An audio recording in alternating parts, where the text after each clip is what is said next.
नमस्कार मित्रांनो, the GK zone Marathi या चॅनलमध्ये आपले स्वागत आहे।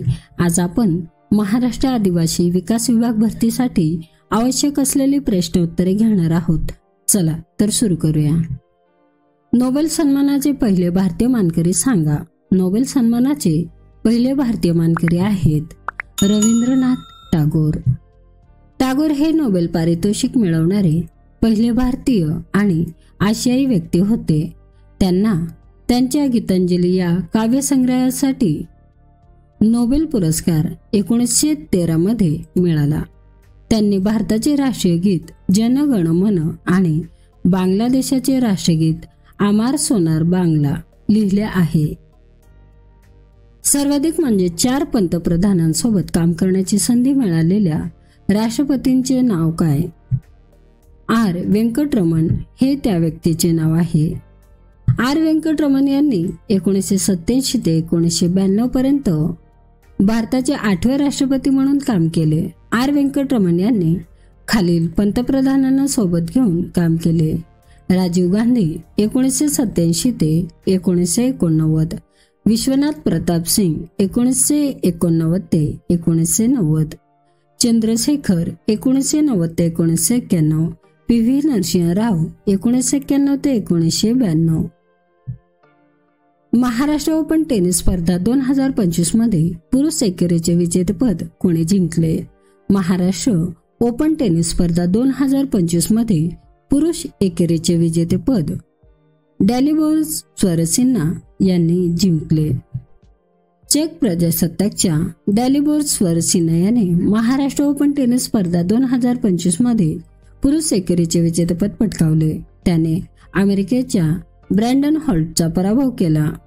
अंतिम सामना 23 फेब्रुवारी 2025 रोजी पुण्यातील महालुंगे बालेवाडी स्टेडियमवर झाला। सिंधू संस्कृतीच्या खालीलपैकी कोणत्या ठिकाणी नवनिर्मिती स्थान सापडले? सिंधू संस्कृतीच्या खालीलपैकी लोथल या ठिकाणी नवनिर्मिती स्थान सापडले। लोथल हे सिंधू संस्कृतीतील महत्त्वाचे बंदर होते। येथे नवनिर्मित स्थान सापडले आहे जे त्या काळातील सागरी व्यापाराचे महत्त्व दर्शविते। इसवी सन 1954 मध्ये भारतीय पुरातत्व सर्वेक्षण ASI ने लोथल येथे उत्खनन सुरू केले, ज्यामध्ये नवनिर्मिती स्थान सापडले। लोथल हे गुजरातमध्ये आहे। जागतिक वारसा शिल्पस्थानात टिंबटिंब या लेणीची नोंद केली आहे।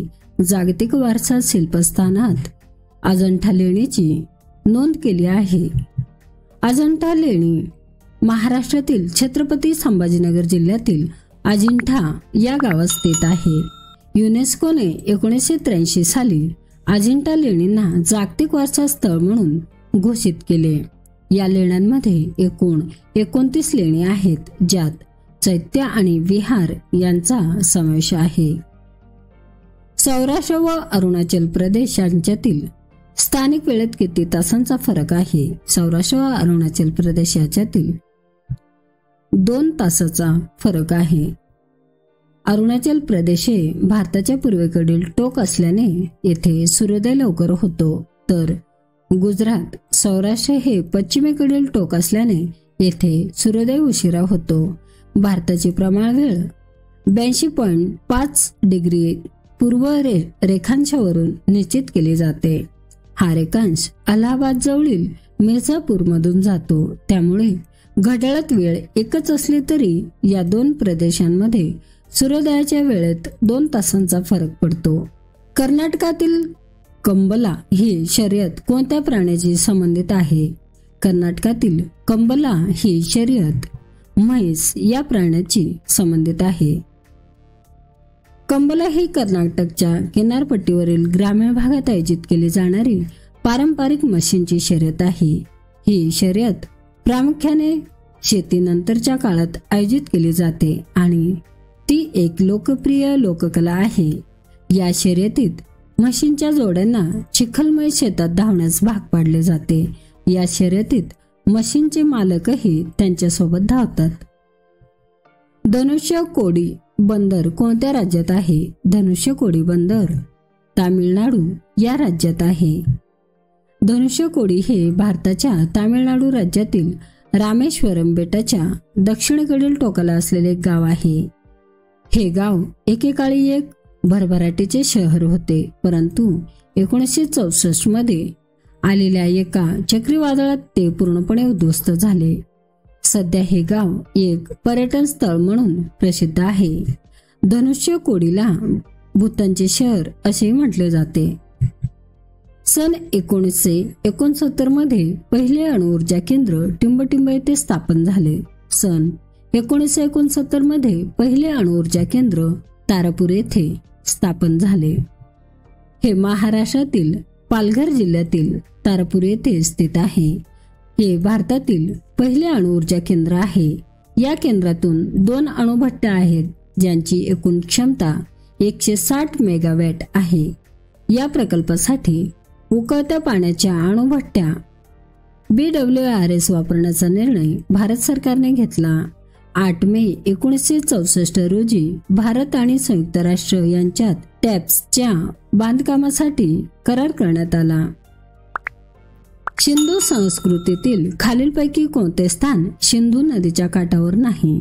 सिंधू संस्कृतीतील खालीलपैकी रोपार हे स्थान सिंधू नदीच्या काठावर नाही.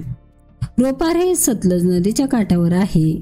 सिंधू संस्कृती सिंधू नदी आणि तिच्या उपनद्यांच्या खोऱ्यात विकसित झाली आहे. त्यामुळे अनेक महत्त्वाची स्थळे नद्यांच्या काठी वसलेली आहेत.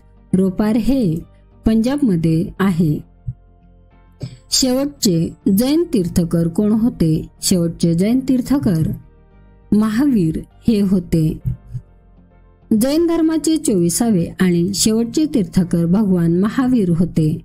त्यांचे मूळ नाव वर्धमान होते आणि त्यांचा जन्म इसवी पूर्व 540 मध्ये बिहारमधील वैशालीजवळ कुंडग्राम येथे झाला. वयाच्या 30व्या वर्षी त्यांनी गृहत्याग करून तपश्चर्या केली आणि इसवी सन 468 मध्ये पावापुरी येथे निर्वाण प्राप्त केले. देशातील नैसर्गिक रेशीम उत्पादनात टिंबटिंब राज्याचा वाटा सर्वात जास्त आहे. देशातील नैसर्गिक रेशीम उत्पादनात कर्नाटक या राज्याचा वाटा सर्वात जास्त आहे. रेशीम उत्पादनात भारत आज जगातील 2ऱ्या क्रमांकाचा देश आहे. भारतात तुती, टसर, एरी आणि मुगा या 4 प्रकारच्या रेशीमचे उत्पादन होते. कर्नाटक, आंध्र प्रदेश, तामिळनाडू, पश्चिम बंगाल आणि जम्मू आणि काश्मीर ही राज्ये तुती रेशीम उत्पादनात आघाडीवर आहेत. झारखंड, ओडिसा, छत्तीसगड आणि ईशान्येकडील राज्ये बिगर तुती रेशीम उत्पादनात आघाडीवर आहे. महाजनपदांचा पश्चिमेकडून पूर्वेकडे योग्य क्रम कोणता आहे? महाजनपदांचा पश्चिमेकडून पूर्वेकडे योग्य क्रम आहे अवंती, चेदी, वत्स, मगध, अंग.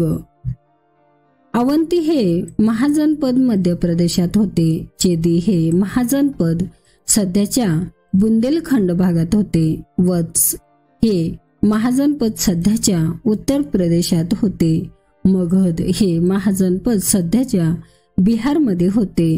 अंग हे महाजनपद सध्याच्या पश्चिम बंगालमध्ये होते. मित्रांनो, चॅनल आवडला असेल तर प्लीज नक्कीच सबस्क्राईब करा, व्हिडिओ लाईक करा. धन्यवाद.